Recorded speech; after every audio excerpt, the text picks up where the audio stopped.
everyone, and thanks very much for joining us tonight. On behalf of the American Schooner Association and the Great Chesapeake Bay Schooner Race, I'd like to welcome you to this presentation by John Eginton. John has long been a great supporter of ours and a mainstay of our organizations, and I couldn't be more pleased to have him here tonight. So without any further ado, let's switch over to John. Hey, John. Thank you very much. My schooner career began in 1976 on the schooner Victory Chimes out of Rockland, Maine. And of course, at the time, I had no idea it would become a career, but the rest was just a failure to do anything else. I'd spent much of 6 seasons on board the Victory Chimes, fishing in 1981 as first mate. In this picture on the right, we have Captain Frederick B. Guild, who owned the Victory Chimes for 30 years. And in the back, in the middle, we have second mate Jim Guile, who just retired last year after 35 years as the captain of the schooner Tabor Boy out of Marion, Massachusetts. And in fact, Captain Guile just published a book called Sailing a North Sea Pilot Schooner by Captain James E. Guile. And I'm looking forward to getting my copy. And on the left, we have me at the wheel. Yeah, I'd heard great things about the Caribbean and I wanted to check it out. So I was hired on the schooner Voyager out of St. Martin, which was the opposite end of the social spectrum from the Victory Chimes. On the Victory Chimes, you never sat down. On Voyager, we steered while sitting in a director's chair. But the Caribbean was grand. And let me just fiddle here. There we have St. Kitts in the background there. It was a great experience for me, and I stayed aboard for the summer season. We had a very fast transit from St. Martin up to Mystic, where I arrived. Here we have Voyager on the left, the schooner that brought me to Mystic, and I was mate on her that year. In the middle, we have the 1886 Delaware Bay oyster schooner Charlotte Ann, which the following year would become my first command. And on the right, closest to the drawbridge, we have the Pursuit of Happiness, which was a 15-year in-the-water rebuilding project. And the fellow who was undertaking it died before it was ever finished. And I heard that Pursuit of Happiness went to Maine, but I've lost track of what happened to it after that. But it was a great learning experience for me being made on Voyager. And at the end of that year, Captain Armin L. Sasser hired me as second mate on the Pride of Baltimore for what was then the most ambitious voyage Pride had ever undertaken, 6 months from Baltimore to San Francisco by way of the Panama Canal. And this picture was taken on Halloween, the day we left Baltimore's inner harbor and set sail on this great odyssey. And an odyssey it was. At the end of that trip, we were in San Francisco Bay, and I had never seen Pride of Baltimore under sail in the 6 months that I was on her. Of course, I had no vantage, but afterwards I was working for the Blue and Gold Fleet in San Francisco and had the opportunity to take this picture of Pride out sailing about a week after I got off. And it was breathtaking for me to see her under sail.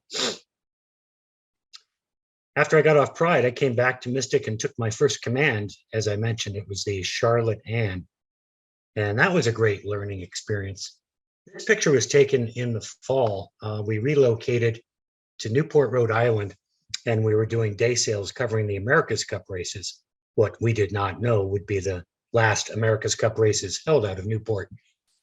On the right in this picture in the red shirt with his back to us is James Patterson, who would become a legend in the schooner trade and sailed on so many schooners. This was James' first schooner, and that was his first summer. On the left, sitting on the housetop in the blue sweater, is the late Armin L. Sasser. Charlotte Ann had been Armin's first command, as it was mine. And Armin stopped by that day to visit us and go out for a sail with us. And it was just over 2 years after this picture was taken that Armin was lost with 3 others when Pride Baltimore was lost.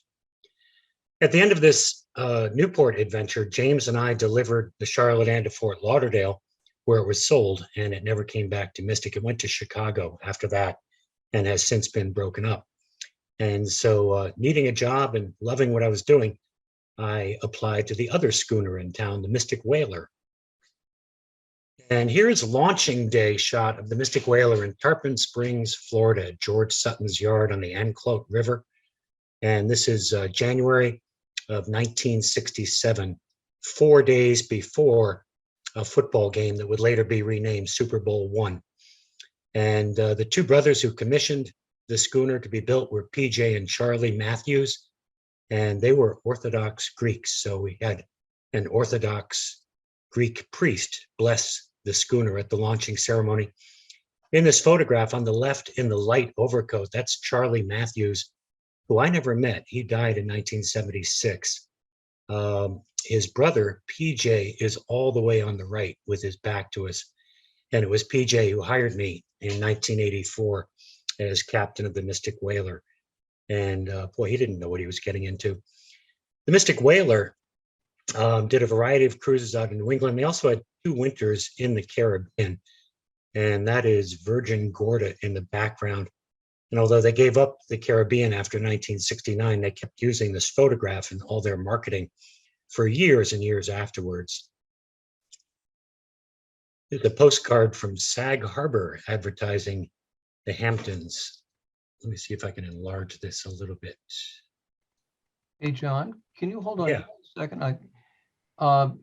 Ladies and gentlemen, if you would like to enter questions at the bottom of your screens, there should be a Q&A box. You can click, type your questions, and they'll accumulate till John's finished. I just got a note that someone is not able to hear you. Is there anyone else who cannot hear? Please type in your chat box. Hear him fine, can't hear him?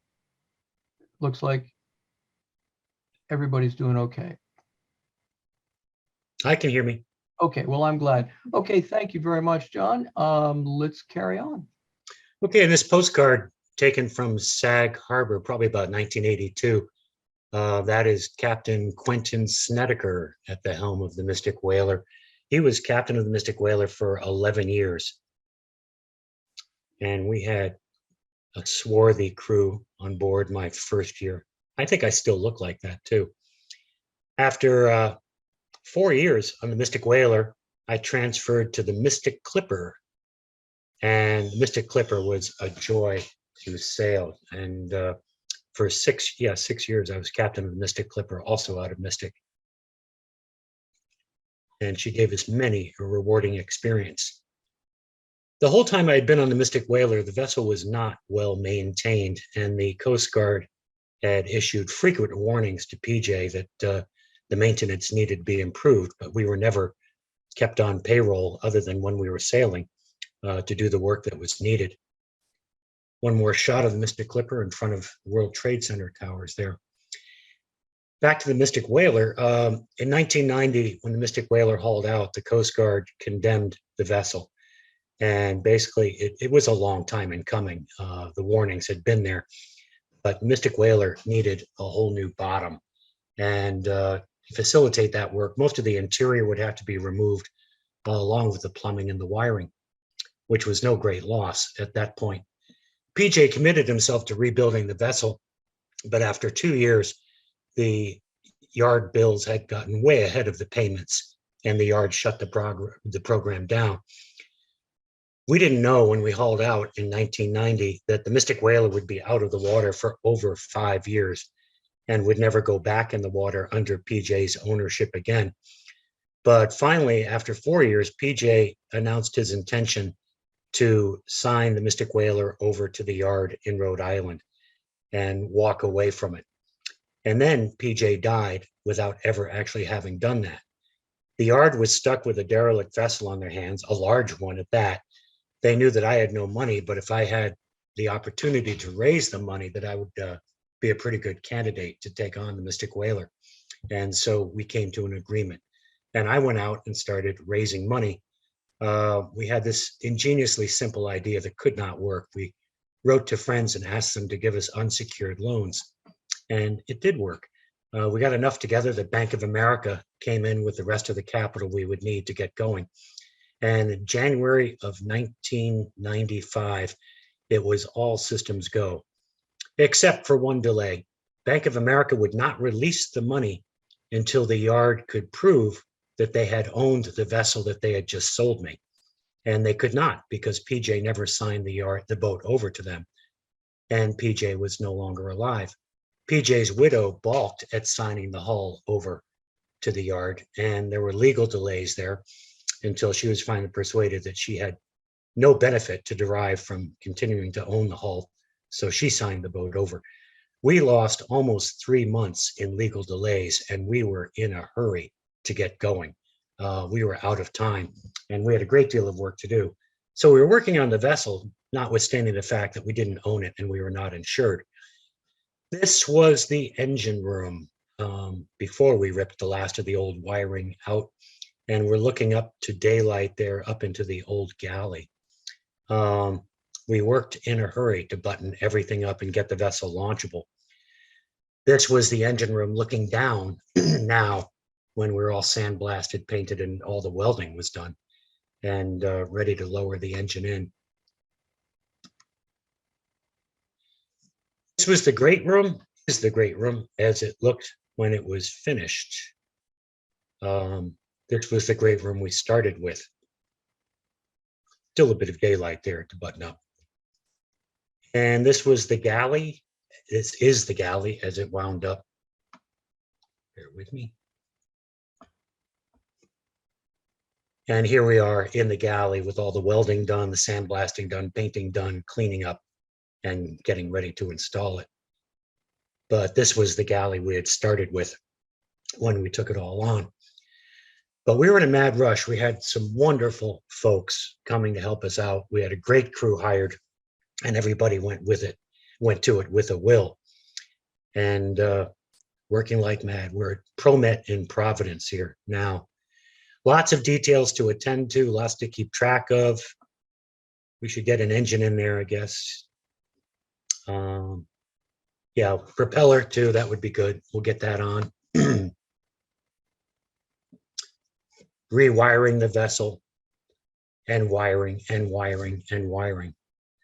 One of our many dear friends and volunteers was Bruce Adams, who lived outside Rochester, New York.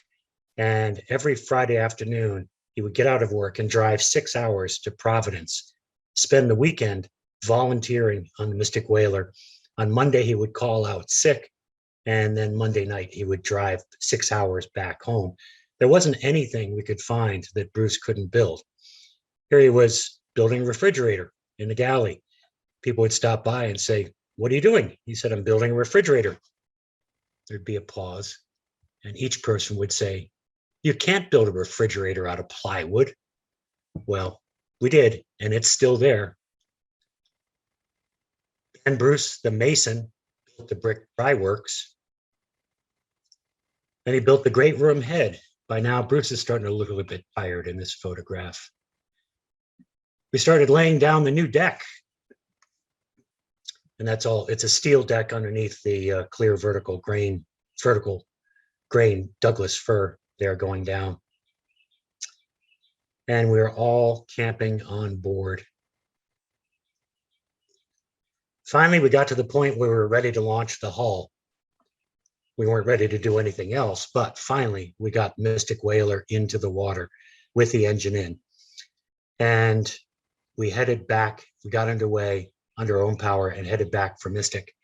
But I was determined when Mystic Whaler went up the Mystic River for the first time in 6 years that she would not be the floating shanty that she obviously was in this picture. And so I arranged with Wes Maxwell to hide out at his yard at the mouth of the Mystic River for a week. And here we are on our way home. We got to Noank on a Saturday morning, 1 week before our first cruise. We had an issue with the black seam compound on the quarterdeck. It's a 2-part thiacol mixture that we must have mixed wrong because it's supposed to be dry in 4 days and completely cured in 2 weeks. This is now 3 weeks later, and the black steam compound was completely liquid. And we had to have separate pairs of shoes to walk on the quarterdeck and walk everywhere else.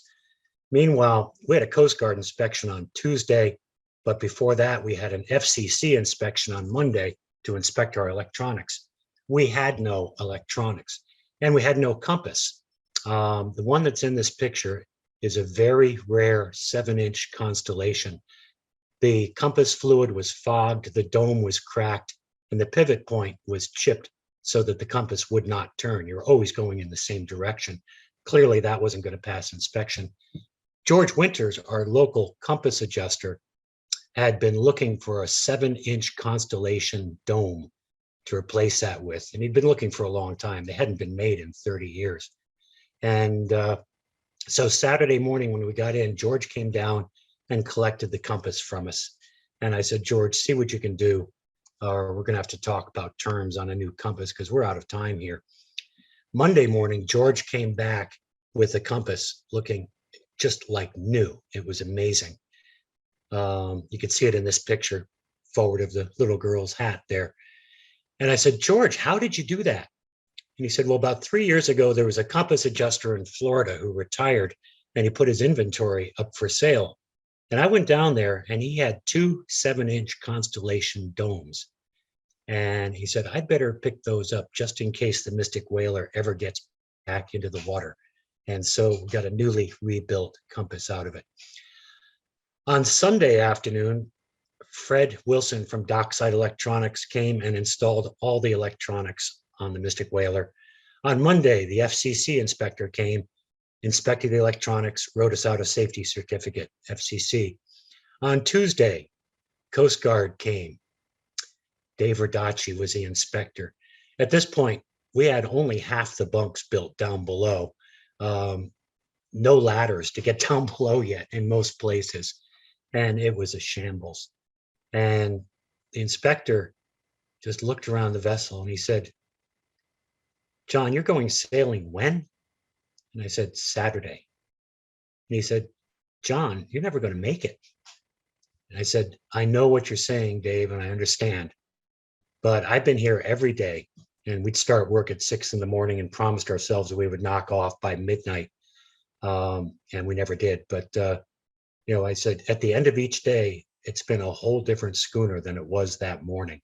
We had 17 people between crew and volunteers working on board during that time. And Dave said, well, Thursday is the last day I can come by, just 2 days from now. And I said, fair enough. That's all I can ask. Thank you. So Thursday, Coast Guard inspector came back and he said, after he looked around, he said, this is an entirely different vessel than the one I was on 2 days ago. And he wrote us out a certificate to carry passengers for hire, and we were ready to get into business. There was nothing varnished on the schooner. Everything was painted. You can see it hadn't been painted yet, but it was either painted tan or painted red. And when we were ready for our first cruise, all the paint was still wet. The quarterdeck seam compound still hadn't cured. So the night before the first cruise, I went to Home Depot, bought a bunch of brown AstroTurf and a bunch of Monel staples. And we stapled AstroTurf down to the entire quarterdeck. And that's how we went sailing that first season. Of course, the next winter when we went to tear it up, by then the thiacol had cured and the AstroTurf wouldn't come up. But Saturday morning, a week after we arrived in Noank, we're boarding passengers, family, friends, the bankers, lenders, and wind conditions were ideal. It was a southeast breeze, the perfect direction for wind direction for sailing up the Mystic River. So we got underway, we set sail, and we were able to sail all the way up the river and up through the drawbridge on our triumphant homecoming. Coming through the drawbridge there and heading up towards Mystic Seaport. Our triumphant return home was covered live by WBMW radio. They had the DJs on the dock welcoming us home. You can tell this is the real deal. They've got a telephone there on the dock. And then we were off and sailing. And over the many years, the sailing has been wonderful. But what's been most rewarding have been the people that we got to meet along the way, the crew and passengers alike.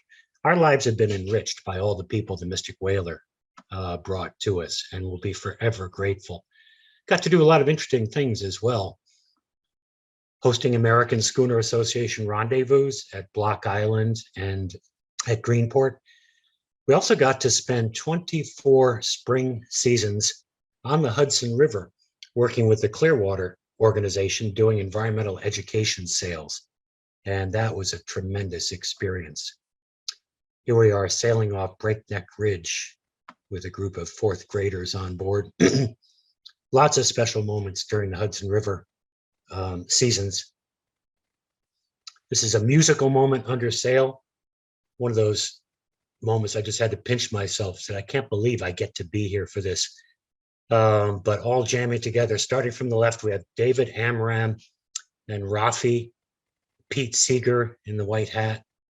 In the lavender behind the fourth sheet is Peter Yarrow, then Guy Davis and Tom Chapin on the right. Another rewarding experience we had was getting to support the Charles W. Morgan on her 38th voyage. And we provided berthing and meals for all the Charles W. Morgan crew while we were up in Stellwagen Bay, in Cape Cod Bay, and got to sail in company with the Morgan and see whales on Stellwagen banks. That was a great experience. Another great highlight was the 15 years that we participated in the Great Chesapeake Bay Schooner Race and met some wonderful people along the way. Here we are at the start of the race, Pride of Baltimore 2, all the way on the right. On the left, my former command, the Mystic Clippers, now the Liberty Clipper out of Boston. Charging down the bay on a broad reach, Mystic Whaler and Lady Maryland, both of us with reefs, single reefs tucked in our main. Captain Jesse Briggs took this picture of the Mystic Whaler from the A.J. Meerwald. Also enjoyed being able to participate in education programs everywhere. This particular one, Pat, is teaching navigation in Portsmouth, Virginia at the end of the schooner race. Another one of our favorite events is the Cambridge Schooner Rendezvous. And here we are in Cambridge, Maryland, docked across from the skipjack, Nathan of Dorchester. We absolutely loved everything we did on the Mystic Whaler, well, most of it. And we certainly never wanted it to end, but we knew we weren't getting any younger, and we knew we would not be able to do it forever. So 4 years ago, we put the Mystic Whaler on the market. And only by doing that could we ensure that the schooner would have a future, because we knew that we could not be it. And it came through last fall, after all our many enriching experiences sailing together. But the offer came through rather quickly, and the whole deal went down surprisingly quickly. But here we are in October, the Mystic Whaler passing through the drawbridge for the last time. We delivered Mystic Whaler to Fort Lauderdale, where it was loaded onto a ship and taken to the Channel Islands in California, where it is now under the name of the Mystic Cruiser. And here's a background we never thought we would see: the Mystic Whaler sailing into Channel, I believe that's Santa Barbara, actually, in California, on her way to her new home. This was taken about 2 months ago. So one last photograph. This one's taken in Cold Spring, New York, on the Hudson River in the early morning, looking across at Storm King Mountain. And for the 38 years that I was captain of the Mystic Whaler, for the 27 years that it was our business, we never, ever dreamt that we would work so hard and know such financial anxiety and feel so lucky to be doing what we were doing. Thank you. Well, I got to tell you, John, you got a lot of us in tears right now. That was wonderful. Thank you so much. Oh, pollen is terrible, isn't it? Pollen's terrible. Well, luckily we're a pollen nation. It's all good. And ladies and gentlemen, if you do have any questions that you would like to ask John, this is your chance. There's a Q&A box at the bottom of your Zoom screen, and just type away. I see Pat is saying so many wonderful memories, and I completely agree with that. As someone who's actually participated in the Chesapeake Bay schooner race for more than 20 years, having you guys bow out was a huge loss on our part. I will tell you. It really was. Hit your stop sharing, my friend, and we will get you back on for a second or two. There you go. And right now, if any of you are curious about who we are and what we do, we, of course, are the Great Chesapeake Bay Schooner Race, and we are the American Schooner Association. So in perfect land, you should be seeing our stuff there. And let's see what we got in Q&A. We got a question coming up here, John. And the question is from Stephen, who says, what are you doing in the future? Good question. Right now, we are at home in Centerville, Maryland, on the Eastern Shore, and trying to figure out what the next chapter will be. Right now, the chapter is home restoration. But sorry.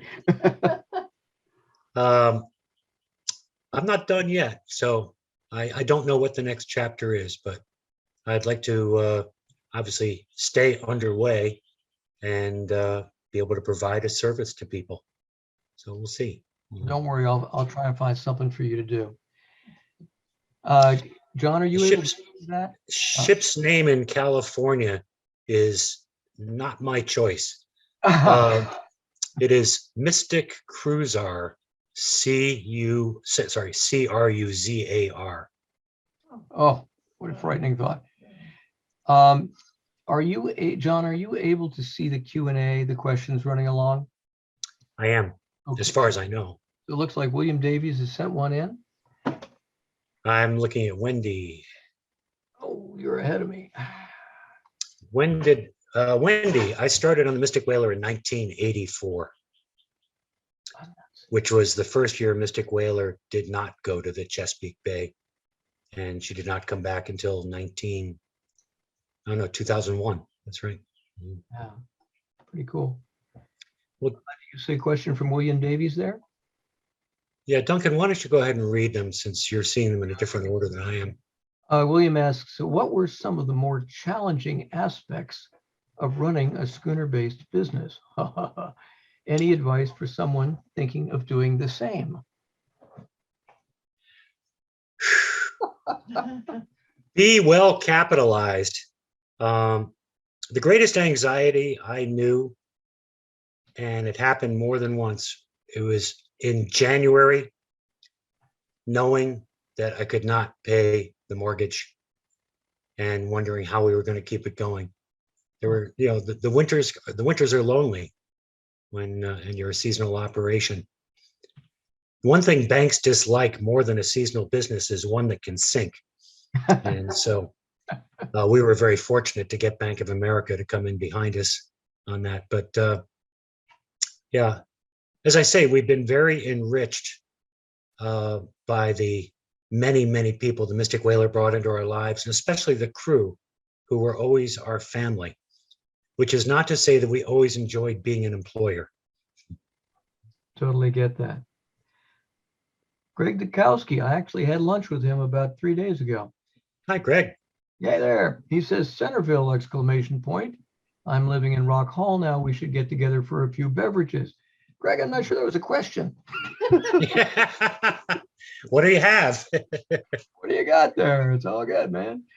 Let's see. Oh, I see. Wendy is typed in the comments, and I'm looking at the Q&A.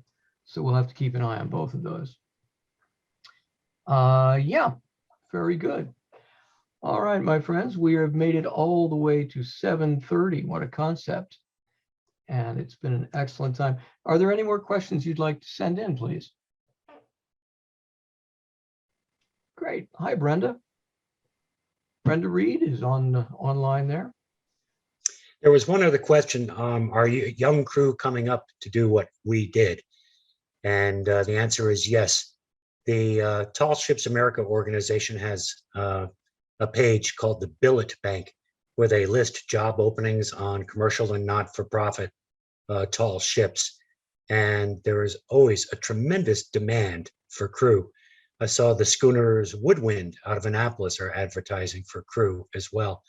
So there are tremendous opportunities out there for entry-level crew. Experience is not required. You'll get the training on the job. And so the opportunity is there. That's the truth. Got a couple more questions, Sean. Renee asks, hey, Cap, any thoughts about becoming Santa? Ho, ho, ho.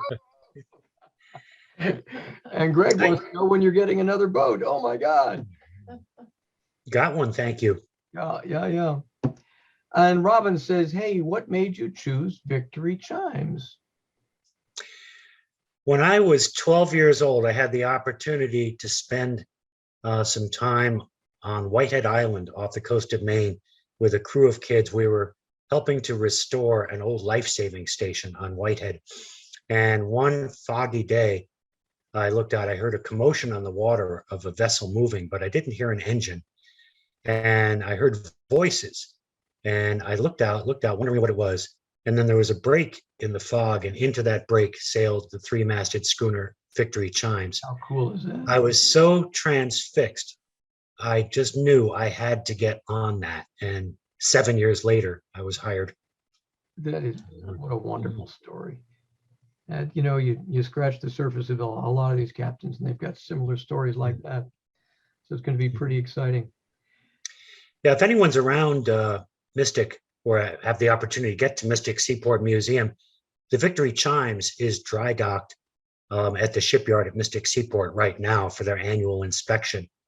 And if you have not seen the Victory Chimes out of the water, her bottom is surprising. How so is that? You mean how foul it is? No, how flat it is. Oh, how flat it is. Victory Chimes is the opposite of Dead Rise. Maybe she could be called the Victory Chimes. Mm-hmm. I like it.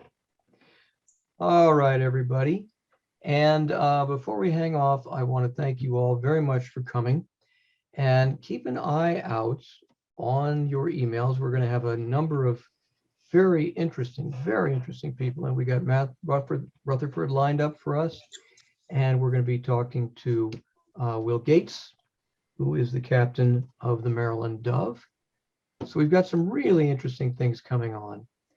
And John, on behalf of the Great Chesapeake Bay Schooner Race and the American Schooner Association, I want to thank you very much, first of all, for your career, and now for this great presentation. Thank you. Well, thank you all. Thanks, everybody, for coming. I hope you've had a good time. And of course, you can always visit the website, and you can always send me an email. Thanks, everyone. Good night, John. Good night, all. Good night, John Boy.